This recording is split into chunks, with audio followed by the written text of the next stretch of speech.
Hello. This is the fourth podcast, and I'm sharing with you a process that really came out of me and a desire for change.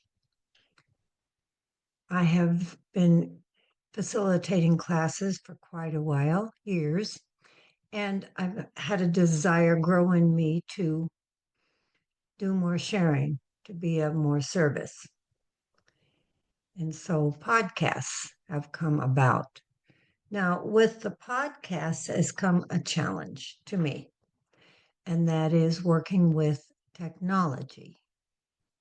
And what I have found with myself during meditation and quiet times is that I knew the cat would want to be part of this. I don't know if you're going to see a cat tail.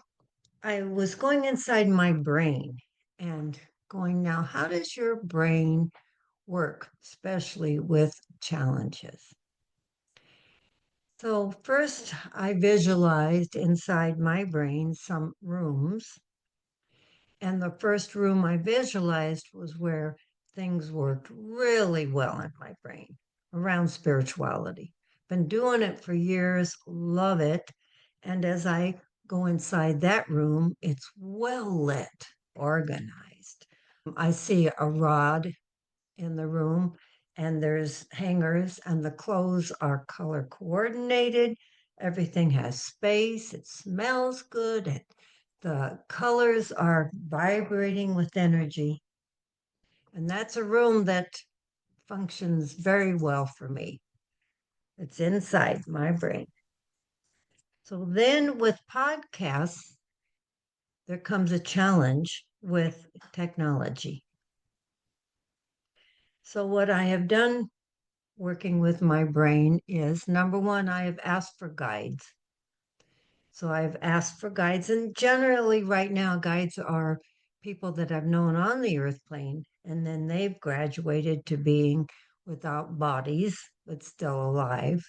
So I've asked for a guide, and I also believe that we can, and I do, hold hands with the divine.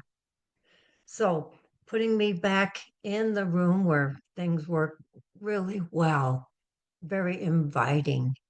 I have the divine or God on one side and then my personal guide on the other. And then I say, okay, I'm ready to go to the room called technology. I'm not going to stay there long, but I'm going. So I go into this room. It's dark. Clothes are hanging off of their hangers. There is no organization.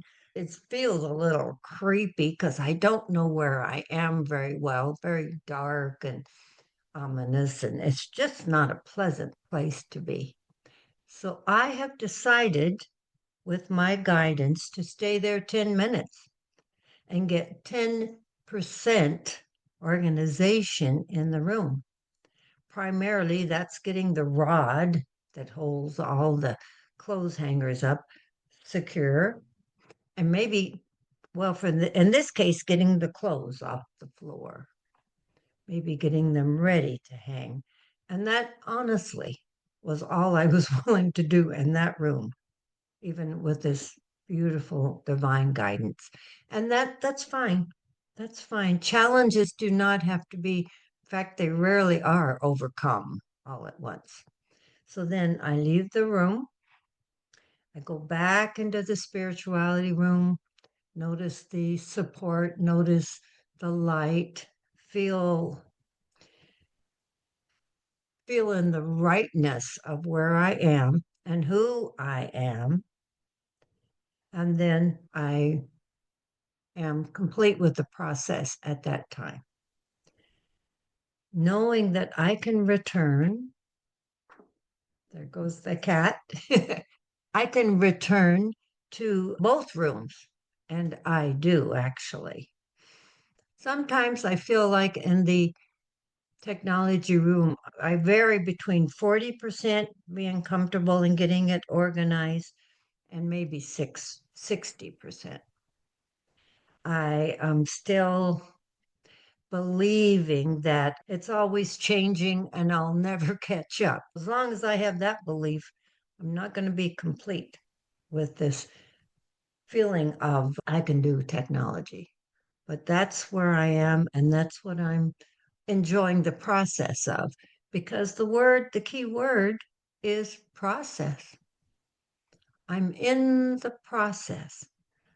There is no such thing as stagnant Margo or stagnant energy or stagnant divine. It's process. And I'm in the process of becoming more comfortable with technology. And I invite you, you can use the magic rooms if you wish, to assist you in knowing that you are vibrations, you are movement. There is no, there's no possible stagnation. So I invite you to use the rooms concept, to know that you can ask for guidance, to know that challenges are opportunities. And I invite you to go to an area in your life where things are working first. So you feel your wholeness, you feel your power, you feel your desire to take on more, and then take a little bit more on, and then come back, take rest. Remember that it's process. And I don't know what if I want to say overcoming, but I know unless you say overcoming challenges and not overcoming challenges, because that doesn't have the same energy. Process produces an awareness of movement, produces that we are in an energy flow. And I'm excited for you. And honestly, I'm excited for me. So until we meet again, blessings.